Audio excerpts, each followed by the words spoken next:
प्रकरण तुमच्या सांगावी। मी सेवानिवृत्त तलाठी अर्जुनी मोरगाव 2017 मी सेवानिवृत्त झालो। शासनाचे नक्षल भत्ता थकबाकी जे होते त्याच्यामध्ये एक हे पारित झाला की 1/1/6 पासून सर्व सेवानिवृत्त कर्मचाऱ्यांना डिफरन्स म्हणजे फरकाची रक्कम देण्यात यावी, थकबाकी देण्यात यावी।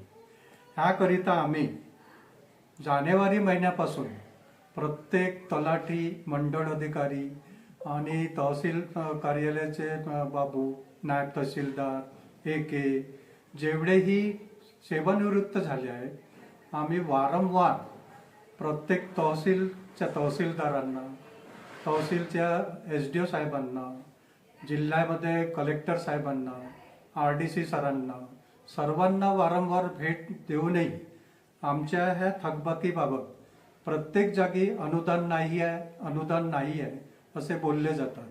पण अनुदानसाठी कमिशनर ऑफिसला त्यांनी वाटाघाटी केल्या पाहिजे, जेणेकरून आम्हाला लवकरात लवकर हे थकबाकी देण्यात यावी।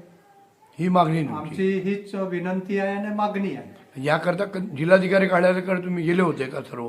ह्याकरिता आम्ही गोंदावले साहेब जिल्हाधिकारी यांना भेट दिली, भैयासाहेब भेरे RDC सर यांना भेट दिली, तहसीलदार अर्जुनी मोरगाव, तिरोडा, गोंदिया यांच्या सर्वांकडे भेट दिली।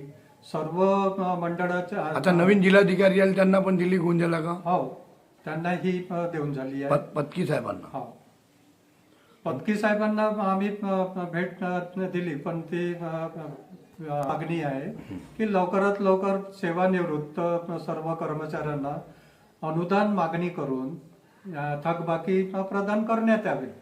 आणि प्रत्येक कर्मचारी हा 60+ आहे।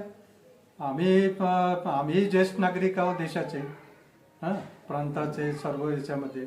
आणि कितीदा आम्ही जिल्हाधिकारी, SDO, RDC, तहसीलदारांना भेट द्यावी, कितीतरी तिथं आम्हाला अनुदान मागणी करून थकबाकी आम्हाला लवकरात लवकर देण्यात यावी।